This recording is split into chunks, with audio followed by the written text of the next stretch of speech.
edition of your live electronic music tutorials. If you guys watch other of my tutorials, you know I'm making music in real time for quite some time.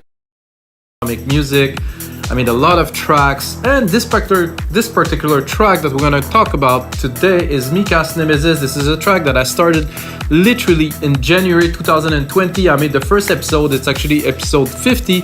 And then I went into another episode and actually mixed the track, and much later on I actually finished the track in December of 2021, and it's gonna be released, guys, in April 29, Beatport exclusive, which is the day I'm releasing this video, so you have to check out the track, guys, Mikas Nemesis. But what we're gonna talk about today is the whole process. I think a lot of people don't understand that music is great, it's amazing, you can make the best track, but if you have a thought process behind it, if there's really a structure, if you really know where you're going and you have a direction, it's really gonna help you move forward. So I want to explain to you guys what I did for this release, so you guys understand that, you know, some big releases, there's a lot of work being done, and all the work that you do before the release and during the release, like the release week, the release month, the promotion, will all yield a lot of results. Like I said, music is extremely important, however the promotion is also extremely important. I will start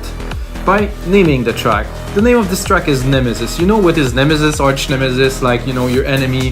For me, Nemesis is a Greek god. It's like the symbol of revenge, you know, because it's the god of revenge, of war a little bit.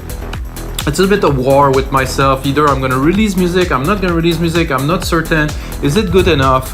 You know, it's like a story that I have with myself, and I said, okay, I will release music again, I will relaunch my label, I'll really do something, and I really want something special, so I name it Nemesis. And the cover, of course, is extremely important. The cover that I choose for that is a volcano, is something that is dormant, that is getting ready to explode, which is the concept for this release of the rebirth of my music career and the rebirth of my record label. As you know, I run WeMakeDanceMusic.com, and it's a lot of work, so I didn't really have time to dedicate to music. Now I decided to split myself a little bit, because after 10 years of running a website 7 days a week, I want to do something else. Anyway, guys, let's continue. So basically, this EP, 3-song, the original mix, which is more techno-y, kind of like the new mix that I've done, which I call Future Melodic, which is a lot more like melodic techno, much more driven. And of course I did the mix, like, you know, in an actual fashion with all the knowledge that I accumulated, so it's a lot cleaner, it has a different vibe, it's punchier. I really worked the element. And an EP is great if you had another track. Why? Because maybe the main track doesn't cater to everyone. Maybe the people will discover the EP through that second track. The second track is Addictive, which I actually released before. However, I didn't have such a great studio to mix it in, so I kind of remixed it, made it like really chunky, put the drum really in the right place, and I made it made it onto the EP. It's hard to say if it's melodic techno or if it is really techno. It's quite raw, but if you know me, there's a lot of kind of ambiances. There's a big groove, there's big drums and stuff, and it's very interesting. So this make the EP is 3 tracks, and you know, it's important in an EP that you bring something, you bring an experience. There is a theme, you know, there is something. An EP is 3 tracks, and it's more than a single. If it's a single, okay, you're able to make a single song, make 3 versions and remixes, it's a thing. But an EP for me is so much richer. If you didn't know, guys, EP means extended play. There's LP, long play, EP, extended play. That means it need to have a certain amount of songs or a certain amount of time that the song will play. This come actually from vinyl from back in the days. You know, the vinyl, they either were 45, 33 RPM, and they could put more or less songs into the record, which is what records are about.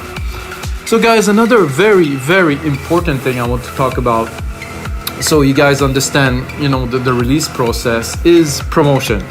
So basically, if you make music and maybe you want to put it with DistroKid or another symphonic distribution, and you know, other distributors that are there's plenty now. You can do SoundCloud distribution and everything. It's great. However, if you just release a track, don't expect people to find it, because every day there was a stat. I think there was something like 22,000 songs released, or EP even released every day. So imagine you're one of those 22,000. How people gonna get to find your music? They won't. It's simply they won't. So any music that is not promoted doesn't really exist. It will only exist for the people that is promoted to. One of the best way to promote is you pitch it to Beatport. So if you have something, maybe you've done music before, you had successes, you have a plan, you have a business plan maybe, because yes, it is business, it is music business, and you better have a plan if you want to go somewhere with this. So basically, pitch it to Beatport. How you pitch to Beatport is you go to your distributor, if you have one that is open to pitching to Beatport, that is, and then you submit a one sheet. A one sheet is kind of like a little bit of a CV of your song. So your song, maybe you send it to, let's say it's a techno song, send it to Jeff Mills, he actually played it on his radio show. Thumbs up, you have a good chance to get a feature. So you basically have to say what you will do with this release, so they will consider you. Do you have a budget for it? Are you gonna put ads for it? Did you send it to the best DJs in the world? You have track record of you as an artist doing something. So all of that accumulate with time, right? So if you, let's say my record label, Progressive Grooves Records, 10 years ago, we had massive success. All the biggest DJs in the world played our music. Why? Because we spent literally 4 years every day pitching to DJs, seeing who's gonna like this track, who could this work with, signing artists and stuff. And basically, eventually we got Tiesto to play 2 of the tracks, actually 3 of the tracks of our label on this radio show, played it live. Massive success because of that, Why? Because we pitched and we thought, would this work with Tiesto right now? Yes, okay, let's send it to him. Oh, would this work with Pete Tong? This is a bit of a difficult one to have access to those people. However, you need time, you need to be prove to them that you're worthy. So basically, people have to hear of you somewhere and it's like, oh, I heard of this guy. Oh yeah, I heard of this guy. Oh, maybe, this track, this label, this something. So you have to build a reputation. It's like anything in any businesses. If you want to sell, cars and you just start a new brand like Tesla, it'll take a long time.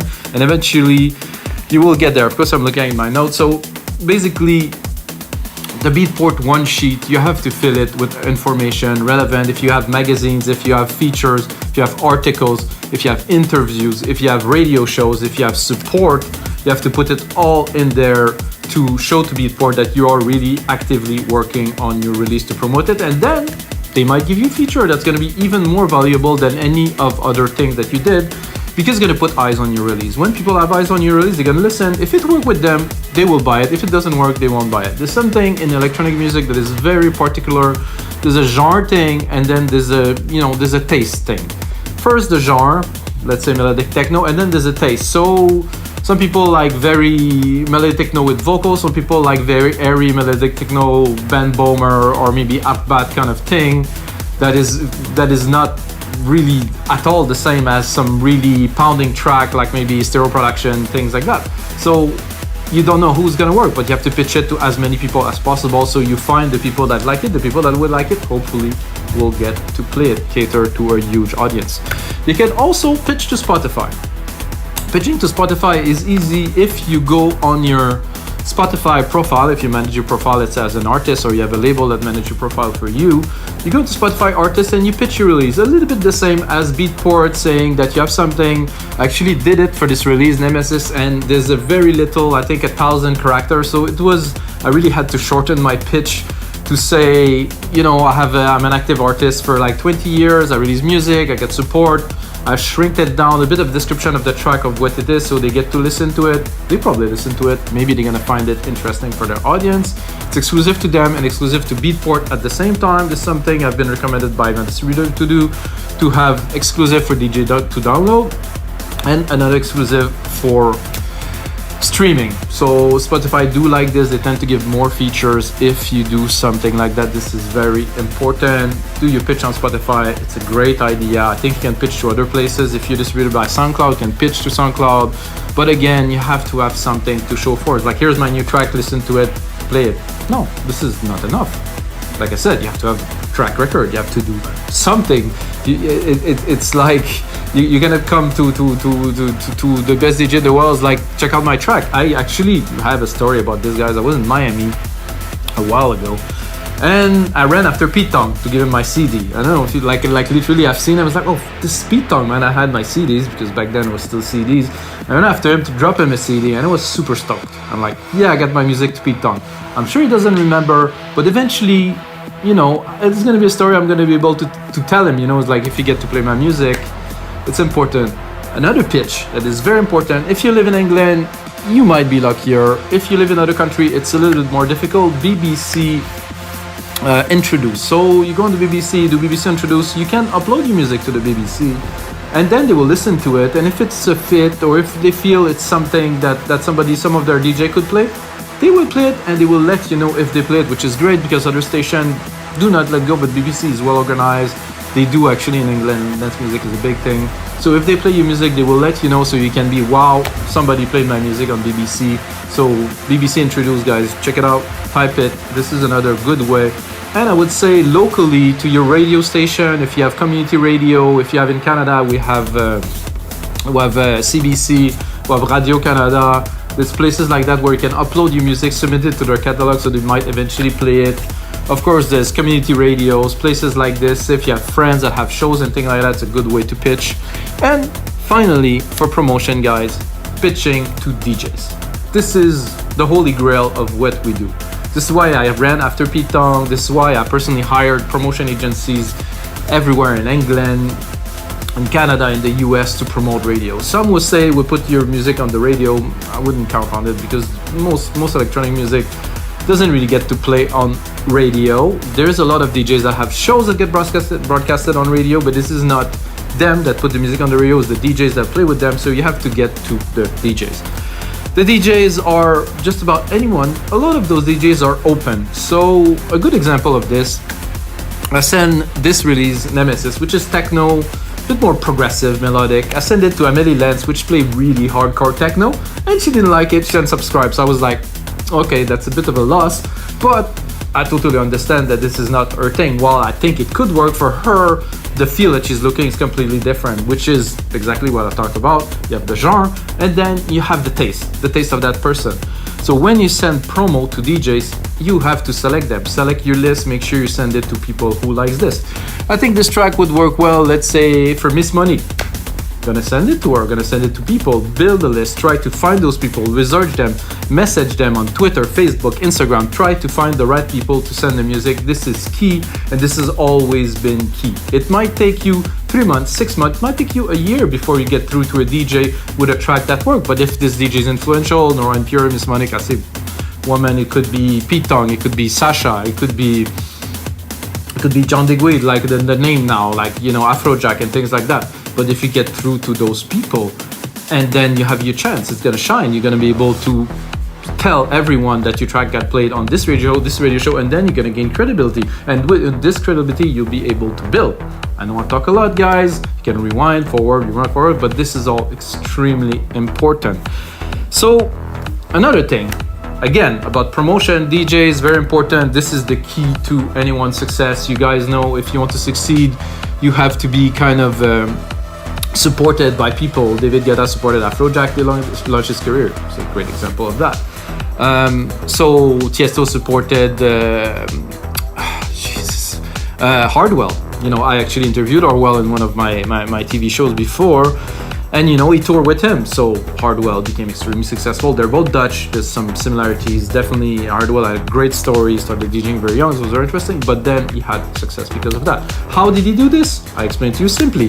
Hardwell tweeted to Tiesto that I get that new track, and then Tiesto listened to it. Wow, this is a great track, man. Let's make a track together. Boom, exploded. This is how it happened. This is the beginning of something. I hope you guys enjoyed this, because I'm really laying it all on the line. This is key. So another important things about promotion, I am doing this for this release, Mikas Nemesis, you're gonna see it if you browse around on the internet, is paid promotion. Why paid promotion? Because the idea, like the guy at Magnetic Mag told me, you have to get eyeballs onto your release. Why? Because before somebody get to listen to your track, you might have to see it 2, 3, 4, 5, 6 times. I heard it here.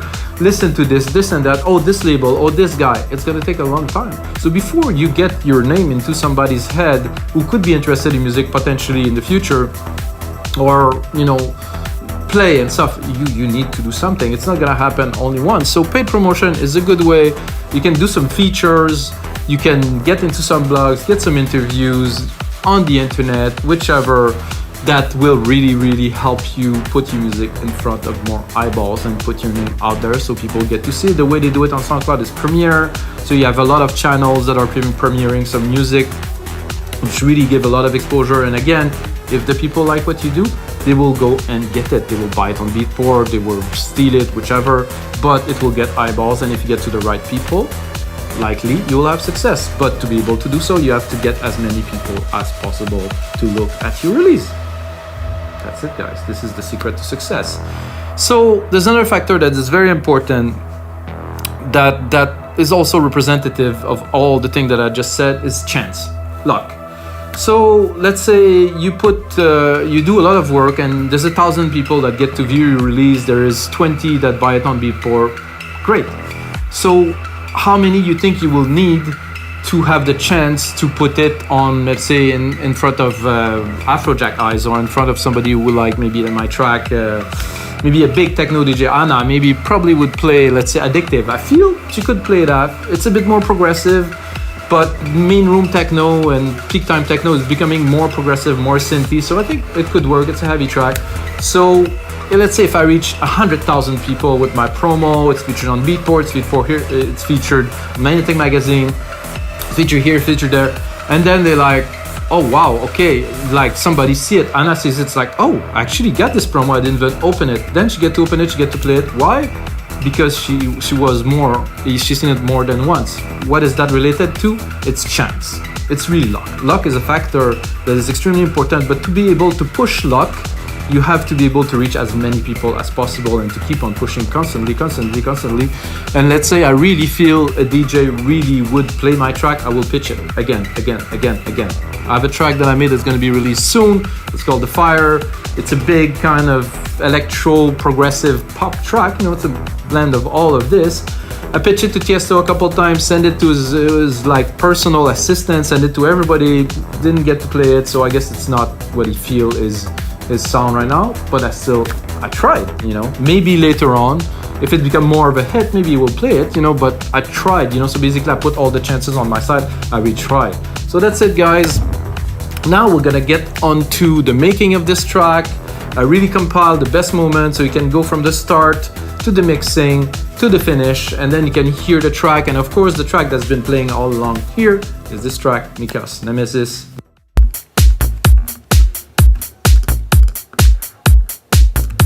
And then I can lay down the bass line. So I'm going to put it on the beat.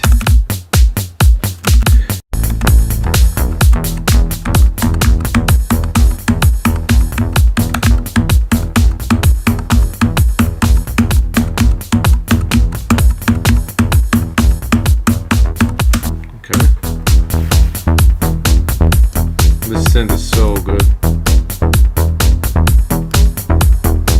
Oh yeah. Bit of noise.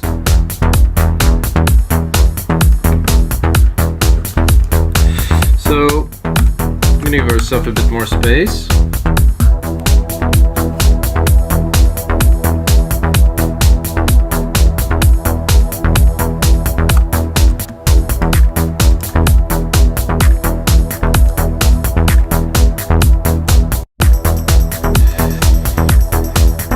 Then here I'm looking for some keys. This is beautiful.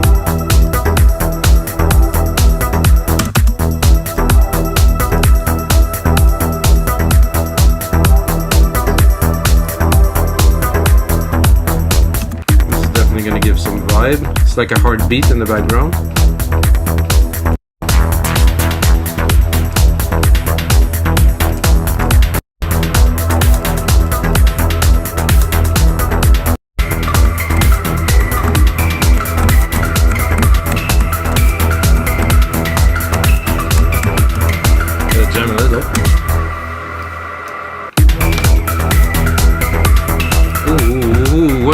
I really heard something that was worthy of some insertion in this track there.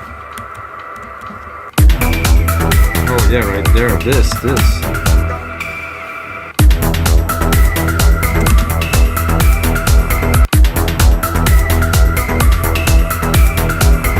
Yeah, right here, right here.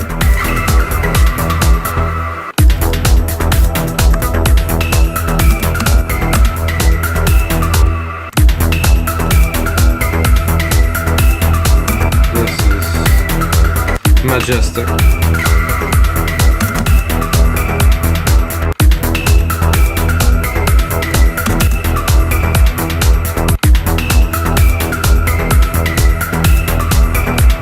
Can first make a sequence and then maybe improve on it. I don't know about that, but we'll try.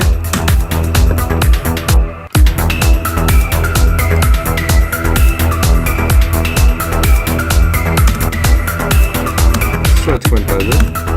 No quantizing.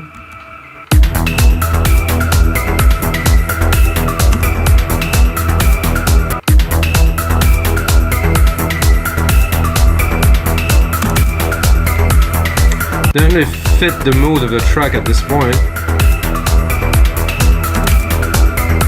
Save this baby again. Then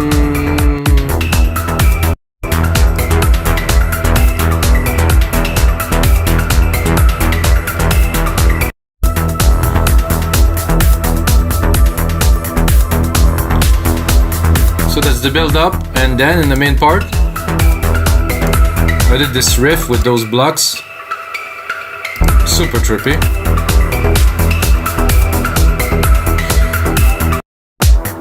So you can see for the pad here, I just did an automation to get it to go up a little bit and to catch into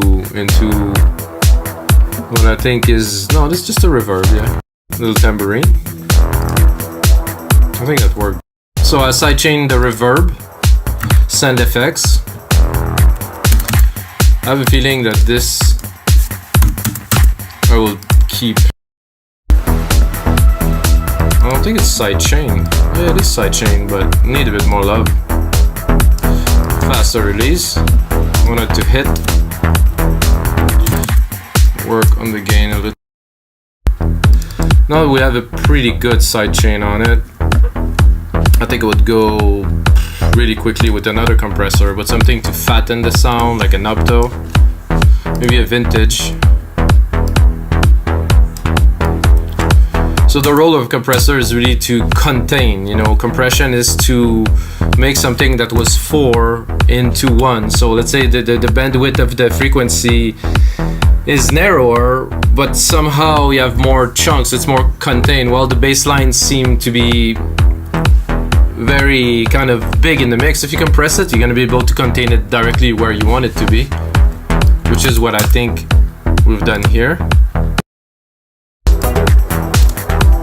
I don't know about you guys, but when I make a track at first, I tend to have the pots, I mean, if you want the mixer, everything too high, and then as I'm mixing, I tend to pull back a lot of the elements, so that really works.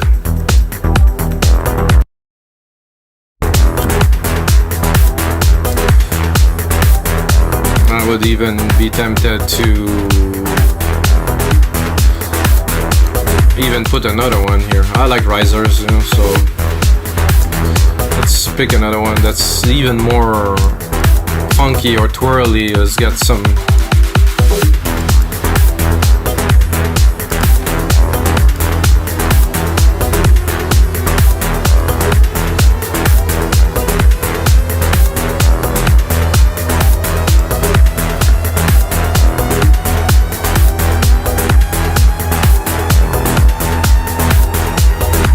to the sky.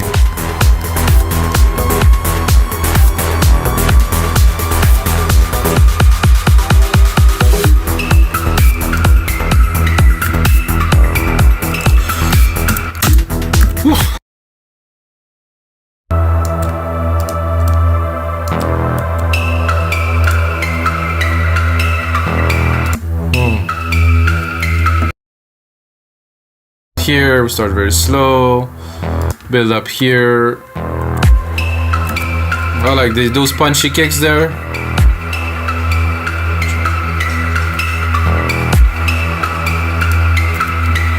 I'd even break them a little bit higher, those.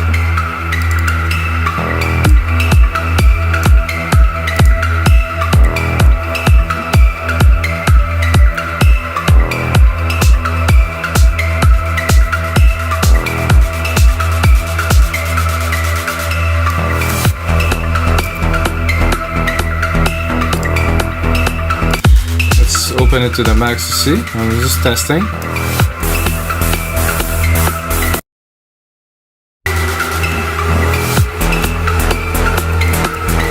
So now I'm gonna go. This is a bit rough, but it's there.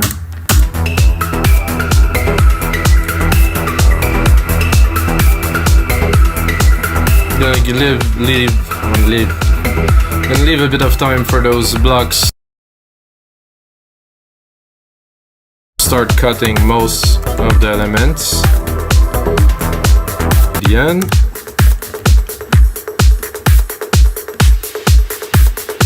That either, because that would mess up a little bit the mix.